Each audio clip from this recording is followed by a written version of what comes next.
안녕하세요. 고전 읽어주는 남자 명로진입니다. 영국의 화가 존 워터하우스라는 사람이 있습니다.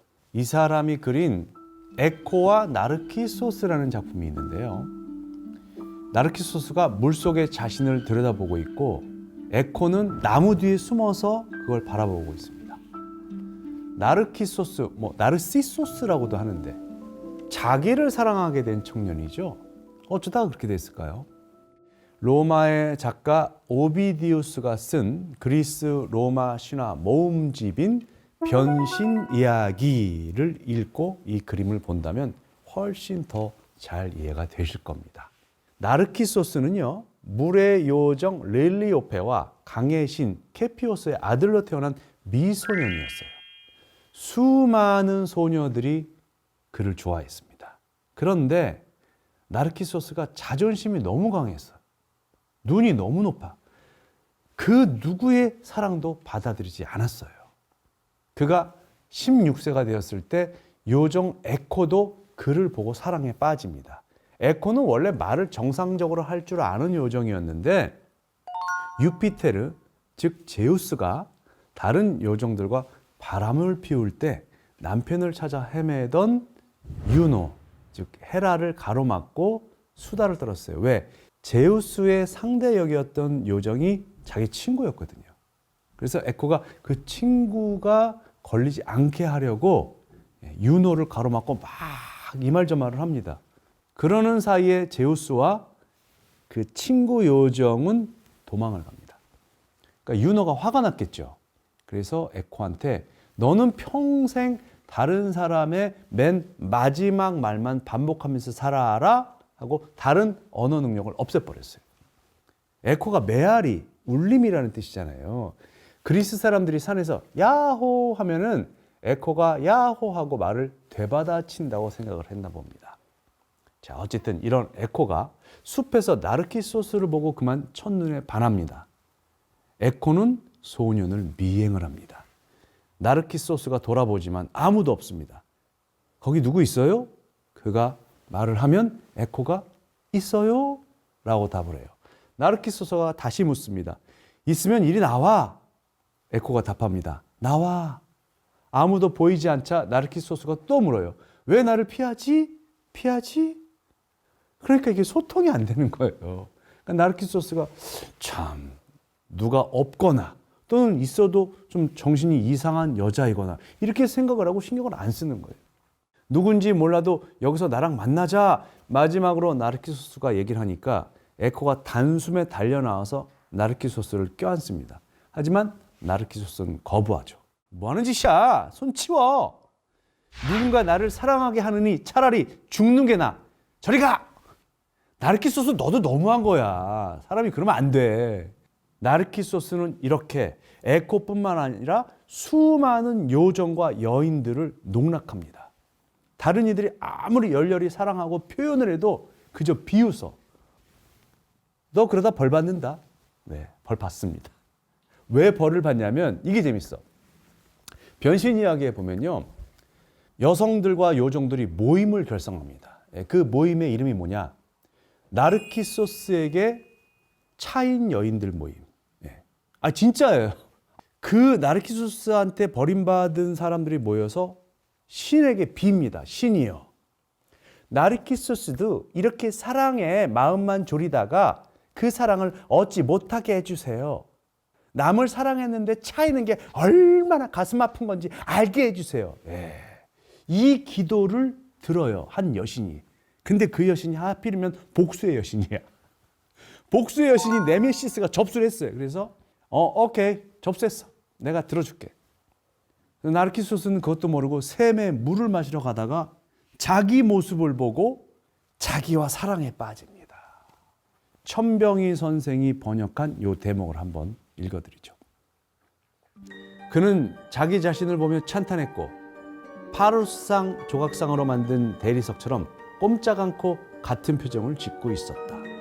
그는 땅바닥에 엎드려 쌍둥이 별자리와도 같은 제 눈과 바쿠스나 아폴로에게나 어울릴 제 머리털과 아직 수염이 나지 않은 턱과 상아 같은 목과 우아한 얼굴과 눈처럼 흰 색조와 어울린 홍조를 바라보고 있었다.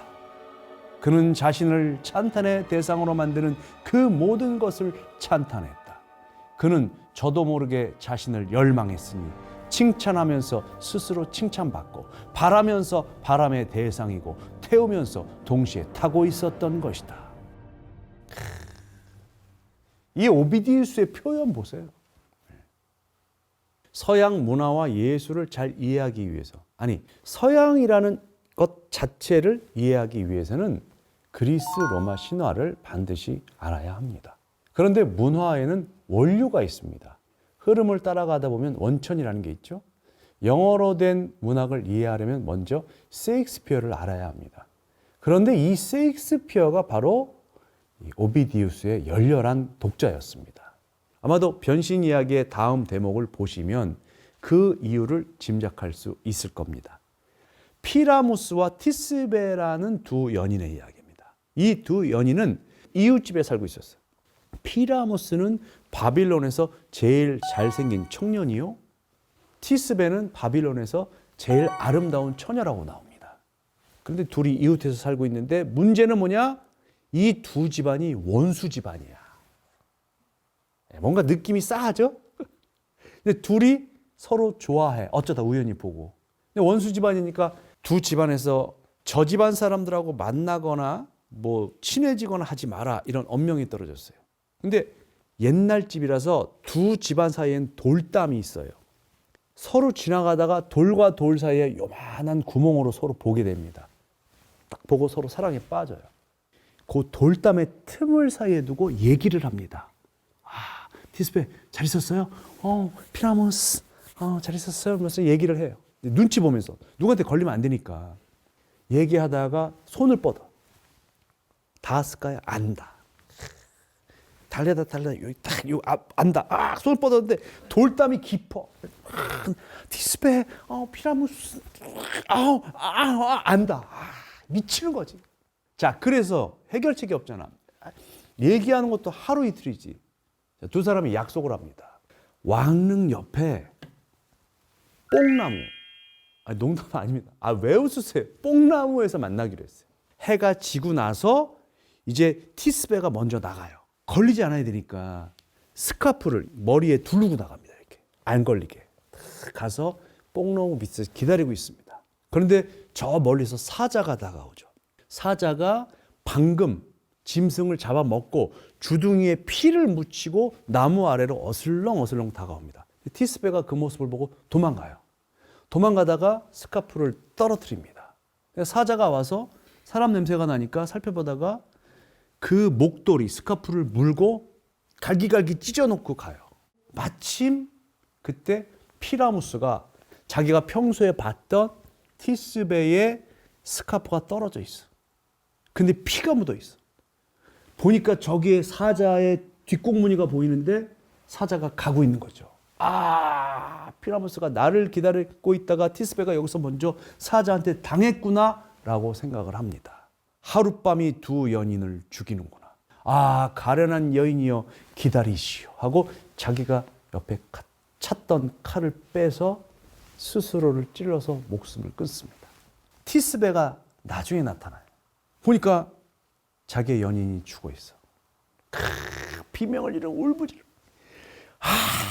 이럴 줄 알았으면 손이라도 잡을 걸. 뭐냐고. 그녀 역시 칼을 빼들고 말합니다. 내게도 사랑이 있으니 그대를 따라 죽겠어요. 죽음도 우리 사랑을 갈라놓을 수는 없어요. 자신도 스스로 칼로 목숨을 끊어. 셰익스피어가 이 이야기에서 힌트를 얻었잖아요. 그래서 로미오와 줄리엣을 쓴 겁니다. 오비디우스를 읽고 영감이 떠올라서 쓴 거니까 원조 이야기는 바로 그리스 신화인데 그 그리스 신화를 로마의 작가 오비디우스가 써서 남긴 것이 변신 이야기다라는 거죠. 우리나라에서는 흔히 이 그리스 신화의 원조 하면은 토마스 불핀치라고 알고 있습니다. 그러나 토마스 불핀치라는 미국의 작가는 19세기에 그리스 신화를 영어로 옮긴 것뿐입니다. 그것보다 더 앞서서 오비디우스의 변신 이야기가 있었고 그것보다 더 앞서서 일리아스 오디세이아가 있었죠. 그래서 되도록이면 변신 이야기를 먼저 읽어보실 것을 저는 권해드립니다. 그런데 오비디우스라는 사람이 쓴 변신 이야기가 왜 그리스 로마 신화를 살렸는가? 오비디우스는 굉장히 뛰어난 이야기꾼이었거든요. 그 전에 그리스 시대에도 그리스 신화를 모아놓은 책들이 있긴 있었습니다. 그런데 조금은 무미건조한 것들이 많았어요. 그래서 그리스 신화가 계속 전해져 내려오다가 로마 시대에 이 오비디우스라는 위대한 이야기꾼을 만나서 지금까지 우리에게 전해져 내려오고 있습니다. 변신 이야기에 보면 이런 이야기가 있습니다. 지혜의 여신으로서 미네르바, 즉 아테나의 탄생과 관련한 흥미로운 이야기가 있죠. 제우스는 총명의 여신 메티스와 사랑을 나누고 메티스가 아들을 낳으면 신들의 왕이 될 거라는 예언을 듣습니다. 그래서 메티스를 제우스가 삼켜버려요. 뭐 신화니까 그런 얘기가 있습니다만 얼마 뒤에 제우스는 너무 머리가 아픈 거, 뒷골 땡겨, 이거 뭐야, 그러면서 울부짖다가 아들인 헤파이스토스를 불러요. 야, 아들아, 도끼로 내 머리를 내려쳐라. 솜씨가 뛰어난 헤파이스토스는 연장을 움켜쥐고 자기 아버지인 제우스 신의 두개골을 뒤에서 뒤통수를 쳐요. 그러자 제우스의 골이 잠시 갈라지면서 긴 옷옷을 입고 투구를 쓴 아테나, 그것도 다 자란 아테나가 튀어나왔다는 겁니다. 저는 이것은 굉장한 상징이라고 생각합니다. 그리스 신화를 통틀어서 이렇게 산통을 겪고 태어난 신이 없어요. 왜? 여러분, 지혜란 그런 것입니다. 뇌를 쪼개는 아픔, 뒤통수가 깨지는 고통을 겪고 나서야 얻는 것이 지혜라는 거죠. 이것을 그리스 사람들은 우리에게 이 이야기 속에, 이 신화 속에 전하려고 한 것이 아닌가, 저는 이렇게 생각을 합니다. 어떻습니까? 변신 이야기야말로 서양 문화의 원조 중에 원조라고 할 수 있겠죠. 여러분도 시간이 되실 때 한번 오비디우스를 찾아서 변신 이야기를 펼쳐 보시기를 권해드립니다. 지금까지 고전 읽어주는 남자 명로진이었습니다.